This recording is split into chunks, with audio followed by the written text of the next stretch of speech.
السلام عليكم. قالوا لي الله يرحم باك جاوبهم على هاد التصويره هادي، وانايا قلت لكم كنت ناعس، فقالوا لي فيق راس البريق. قلت لهم علاش؟ قال لك هاد الناس راه صيفطوا لنا واحد قال لك هو وزير الخارجيه ديال البوليزاريو، هي كاينه بعدا البوليزاريو بقى يخرج شي حد منه.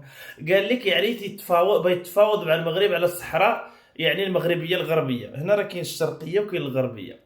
بعدا حنا راه نتفاوضوا على الشرقيه، من الغربيه راه قلنا لكم في الخطاب اجيو يا الجزائر ماشي البوليزاريو، اجيو نديروا المغرب العربي واجي نزيدوا بالمنطقه. وعطيناكم يعني عطيناكم الديسير من بعد العشاء.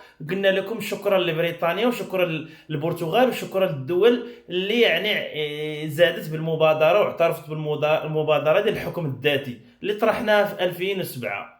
لا كانت الصحراء درنا فيها الطرقات ودرنا فيها اكبر ميناء في افريقيا اللي يكون في الداخل، ودرنا فيها منشات اقتصاديه، درنا فيها الفوسفات ديال المغرب. ها جيت اليوم دير معنا مفاوضات تقول لك اجي من بعد واحد 60 سنه وتندير ليا الناموس في راسي جاي دابا اجي ندير معاك مفاوضيه. قلتو غير البارح البلاغ 530 مقتل 700 الف مغربي، البلاغ 761 ضرب منطقة فيكيك، البلاغ 717 ضرب مدينة السمارة. على حنايا كنا بندخلوا معكم في حرب؟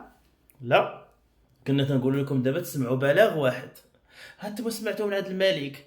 علاش تخزنوا ورا البوليزاريو؟ علاش دايرين بحال هذيك اللي مضاربه مع راجلها وتصيفط ولدها تقول لي سير سير عند باك قول لي راه باش نشري البوطه، تيجي عنده يقول لي بابا قالت ليك ماما هي هذه البوليزاريو قالت ليك الجزائر وديرينو وراه يعني التصويره ديال عبد المجيد قاطعين ليه النيف، زعما راه ما بقاش عندنا النيف، راه كان عندنا. اذا سيروا تنبقوا. اما راه شتي الدوله باكملها توافق لكم تقسم معاكم كيلو ديال الرمله ينوض لها الشعب، لان الشعب 350 الف مواطن مغربي هما اللي مشاو حروا الصحراء، 30 الف مغربي اللي استشهدت هما اللي حروا الصحراء، و350 الف مغربي اللي جريتوا عليهم في سميتو انتم المسيره السوداء هما اللي يعني اللي خلصوا الضريبه. ما كاينش اللي يتفاوض معاك على اي رمله.